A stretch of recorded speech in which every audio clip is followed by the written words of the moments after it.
Social media మరియు కొన్ని టీవీలలో వస్తున్న వార్తను చూసి నేను స్పందిస్తున్నాను.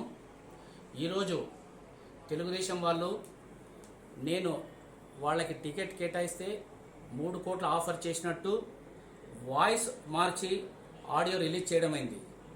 ఈ విషయము ఇక్కడ ఆదోనిలో ఒక బీసీ వర్గం ఎదగకూడదని, బీసీ వాళ్ళు పైకి రారాదని, బీజేపీకి టికెట్ రారాదని వాళ్ళు చివరి వరకు ప్రయత్నం చేసి విఫలమైన తర్వాత ఈ ఆడియో మార్ఫింగ్ చేసి దీనివల్ల ఏమన్నా లాభం ఉంటుందేమని రిలీజ్ చేసినారు తప్పితే ఇందులో నా వాయిస్ ఎటువంటిది లేదు. ఇందుకోసం నేను వాళ్ళపైన ఖచ్చితంగా పరువు నష్ట దావా వేస్తాను మరియు లీగల్ ప్రొసీడింగ్ కూడా చేస్తాను. మా తమ్ముడు రాజకీయాల్లో ఉన్నాడు కానీ నేను రాజకీయాల్లో లేను. ఆయన ఇస్తాననడము, మేము తీసుకుంటాననడము అవన్నీ వాళ్ళ విఘ్నతకే వదిలేస్తున్నాము. ఇందులో ఎటువంటి నిజము లేదు. బీసీలను దొక్కడానికి తప్పితే ఇంకోటి ఏం లేదు. వాళ్ళకి టికెట్ రాలేదని ఒక అసహనం తప్ప మరొకసారి మీ పత్రికా మీడియాకంగా నేను తెలియజేస్తున్నాను.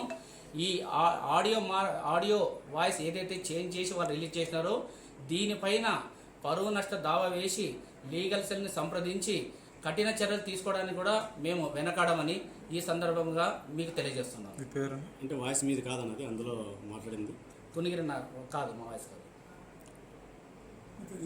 కునిగిరి నాగరాజ్.